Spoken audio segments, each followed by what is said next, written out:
एक बार गौतम बुद्ध और उनके शिष्य एक वन से गुजर रहे थे। बहुत दूर चलने के बाद उनके शिष्य उनसे कहते हैं, हे भगवान, क्या हम कुछ समय के लिए विश्राम कर सकते हैं? भगवान बुद्ध कहते हैं, अवश्य, अब हमें विश्राम करना चाहिए। वह एक वृक्ष के नीचे विश्राम करने के लिए चले जाते हैं और विश्राम करने लगते हैं।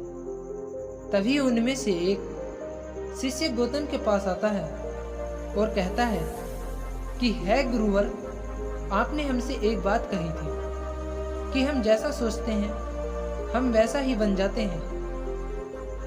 क्या इस बात को विस्तार से समझा सकते हैं?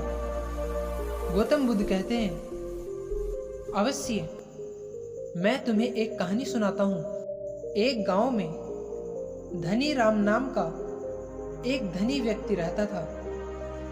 उसके पास धन की कोई कमी नहीं थी, पर वह हर समय धन इकट्ठा करने की सोचता रहता था।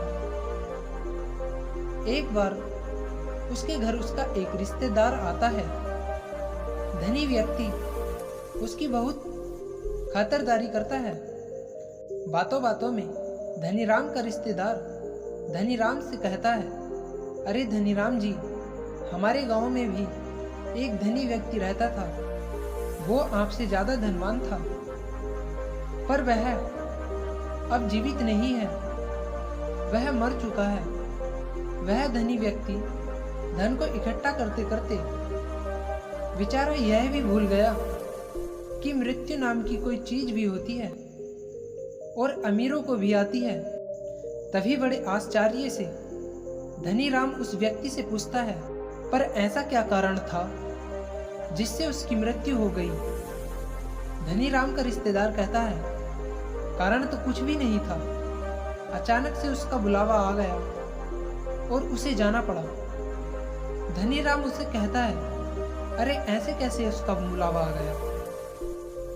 जरूर उसे कोई बीमारी होगी। वह व्यक्ति बोलता है, नहीं, उसे कोई बीमारी नहीं थी, वह तो अचानक ही मृत्यु को प्राप्त हो गया। धनीराम अपने रिश्तेदार की बात सुनकर हैरान रह जाता है, क्योंकि वह यह सोचता था कि मृत्यु बुढ़ापे में आती है या किसी बीमारी के कारण आती है, क्योंकि धनीराम अभी जवान है और वह मरना नहीं चाहता।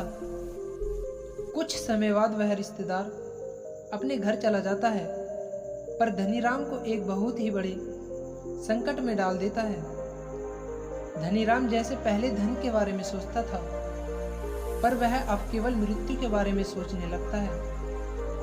कहीं मुझे मृत्यु ना आ जाए। समय बीतता जाता है और धनीराम बहुत कमजोर होने लगता है, क्योंकि वह न तो सही से खाता न सही से पीता था, केवल मृत्यु के बारे में सोचता रहता था। और वह बीमार हो जाता है। उसकी ऐसी ही स्थिति हो जाती है कि वह मानो कभी भी मृत्यु को प्राप्त हो सकता था। उस धनीराम की यह हालत देखकर उसका मित्र एक साधु को उसके पास लाता है। धनीराम जी सुनो, यह बहुत प्रसिद्ध साधु है, इन्हें अपनी समस्या बताओ, ये उसका जरूर समाधान बताएंगे। वह साधु उस धनीराम से पूछते हैं, क्या हुआ? तुम इतने कमजोर कैसे हुए हैं? कौन सी चिंता तुम्हें खाई जा रही है? साधु की बात सुनकर वह धनीराम साधु से कहता है, मैं मरना नहीं चाहता। धनीराम की यह बात सुनकर साधु मुस्कुराते हुए बोले, अच्छा, तुम्हें मृत्यु का भय है? वह धनीराम से कहता है, हाँ, मेरे पास इतना सारा धन है, उसका उपयोग कौन करेगा? मुझे मृत्यु को प्राप्त नहीं होना, मुझे जीना है। फिर वह साधु कहता है, तुम्हारी इस समस्या का मैं अभी हल निकालता हूँ। साधु की यह बात सुनकर धनीराम बहुत खुश होता है और उस साधु के आगे हाथ जोड़ता है और कहता है, कृपया करके मेरी इस समस्या का समाधान कीजिए। वह साधु धनीराम से कहते हैं, मैं तुम्हें एक मंत्र देता हूँ, तुम बस इसका उच्चारण करना। यह मंत्र है, जब तक मृत्यु नहीं आएगी तब तक मैं जीऊंगा। तुम इस मंत्र को 7 दिन तक लगातार जपना। मैं 7 दिन के बाद वापस आऊंगा।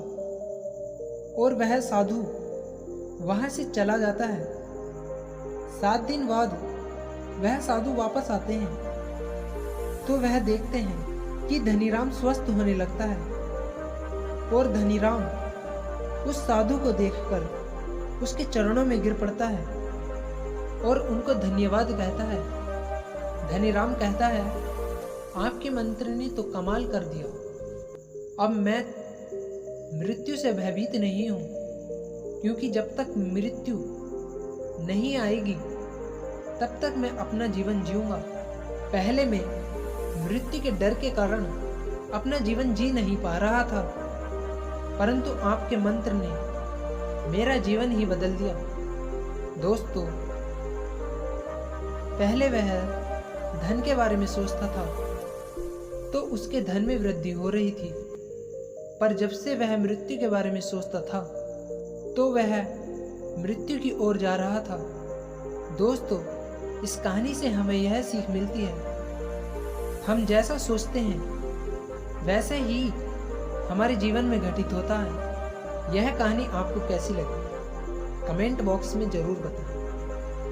और भी ऐसी कहानी पाने के लिए हमारे चैनल को सब्सक्राइब करें। धन्यवाद।